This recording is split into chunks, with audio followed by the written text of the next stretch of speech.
आपली अभिमन्यू सारखी गत आहे. सिनेमा बनवतो तर पुढे काय करायचं कळत नाही, चक्रव्यूहात अडकतात. आज काळात कुत्रं नसतं थिएटरमध्ये. अनुदान तर मी कधीपासून ओरडतो, अनुदान बंद करा. मी एकटाच माणूस ओरडतो, मला हाकलतात. अशीच परिस्थिती झाली तर day is not far of ज्यावेळेला मराठी सिनेमाला टाळं लावायचं. सांगा की ह्या वर्षभरात म्हणजे 2025 ची सुरुवात झालेली आहे, त्यामध्ये तुम्ही मराठी चित्रपटांकडे कशा पद्धतीने बघत आहात? म्हणजे अशीच परिस्थिती झाली तर day is not far of ज्यावेळेला मराठी सिनेमाला टाळं लावायचं, अशी परिस्थिती आहे. आणि ती मराठी नाही, इन जनरल सिनेमाला टाळं लावा अशी परिस्थिती झाली आहे निर्माण. कारण वी आर नॉट इम्प्रुव्हिंग, अजूनही त्याच्यातच अडकलोय आपण. ते ज्यांना कळतं ना की काय पाहिजे, ऍक्शन आणि खूप खर्च, असं नसतं. सिनेमाला एक विषय लागतो चांगला. मराठीत काढतात तरी विषय, पण लोक तुम्ही त्याचा पुढे काय करायचं, आपली अभिमन्यू सारखी गत आहे. सिनेमा बनवतो तर पुढे काय करायचं कळत नाही, चक्रव्यूहात अडकतात. त्याला मार्केटिंग चांगलं पाहिजे त्याला. आणि आज जमाना असा नाही की तुम्ही एका बजेटमध्ये 3 आणि 3.5 कोटीमध्ये किती चांगले पिक्चर बनवाल. काही सब्जेक्ट खूप चांगले असतात, पण ते आपण विचार करतो सिनेमा करायचा तर आपल्याला माहिती आहे त्याला किमान 10 कोटी रुपये तर लागतील, पण आपण करत नाही ते. किंवा ते 10 कोटीचे सिनेमे 3.5 कोटीमध्ये करायचा प्रयत्न करतो. ते दिसतं ना, ते लपत नाही ना. त्यामुळे we have to pull our socks up. नाही तर इंडस्ट्रीला 1-2 वर्ष टाळा लागेल, मराठी नाही, इन जनरल इंडस्ट्रीला. तर ऍक्च्युली तशी धोक्याची घंटा आलेली आहे, कारण बरं आहे ती. आणि ह्याच्यातनं काहीतरी चांगलं निघेल अशी अपेक्षा आहे.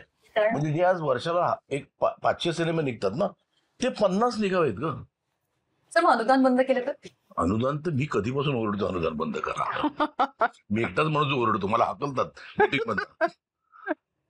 कारण काय होतं, त्यांनी त्या अनुदानासाठी करणारे लोक आहेत माहितीये का. म्हणजे ते अनुदान 40 लाख मिळत असेल ना, आपण 35 लाखामध्ये करू असे पण म्हणणारे सिनेमे आहेत तिथे. माझं म्हणणं आहे की, माझं काही म्हणणं नाही, इट्स अ व्हेरी पॉझिटिव्ह गोष्ट आहे जी सरकार आपल्यासाठी करते, की सिनेमासाठी पण पैसे येते ना. माझं म्हणणं त्यांनी थिएटर वाढवा की तेच पैसे आता खूप अशी छोटी छोटी, मी त्याचा एक रिसर्च केलाय जो मी सबमिटही केलं तिथे, की अशी खूप गाव आहेत जिथे पॉप्युलेशन मोर दॅन 50,000, जिथे थिएटर नाही. तुम्ही तोच पैसा जर का तिथे वापरलात थिएटरला, छान 100ची 2 थिएटर करा. आणि मी त्यांना ही मॉडेलमध्ये सांगितलं की तिथे तुम्ही एक काय म्हणतात त्याला, बिग बाजार असतं ना तसं, एक मॉल करा जिथे फॅमिलीचा फुटफॉल येईल. आणि म्हटलं एक कॉफी शॉप ठेवा जिथे युथचा फुटफॉल होईल. आणि तो जो एक थिएटर आहे ना, तिकडेच पाठी एक छोटासा मिनी थिएटर, नाही 500चं नाटकाचं थिएटर. ते नाटकाचं का मी सांगतो ते, त्यालाही माझं एक कारण आहे.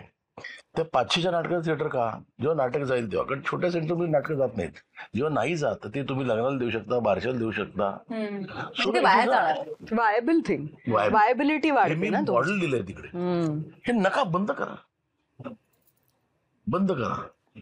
सर आत्ताच एक कन्नडा फिल्म आलेली आहे आणि ती पहिली AI फिल्म झालेली आहे 90 मिनिटांची, ज्याच्यामध्ये डिरेक्टर्स नाहीयेत, ज्याच्यामध्ये ऍक्टर्स नाहीयेत, त्याच्यामध्ये म्युझिशियन्स नाहीयेत, आणि ती 10 लाखामध्ये बनलेली आहे.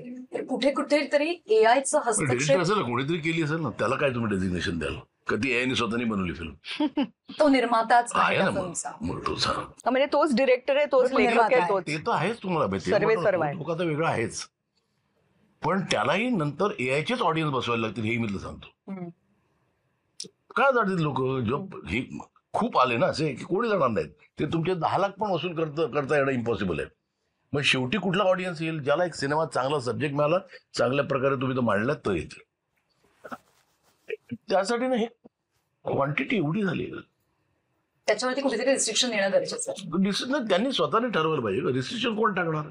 हे म्हणजे तुम्ही ह्यानी का करावे, करण जोहरनीच का करावे, यश चोपडाने का नाही करावे, असं नको. हे आपण समजून करणं गरजेचं आहे. आज काळात कुत्रं नसतं थिएटरमध्ये.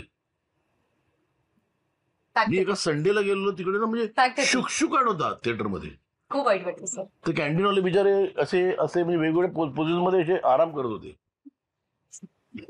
म्हणजे मी थोडा त्याच्याकडे बघत राहिलो, त्याने मला फुकट पॉपकॉर्न दिले असते, कोणीतरी संपू तरी ते. पण fact is we are in an extremely dire states. आणि तुम्ही ते नाही समजलं तर तुमचा प्रॉब्लेम पडेल.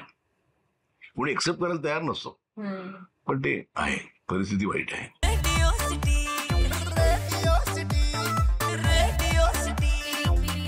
रेडियो सिटी, रग रग में दौड़े सिटी।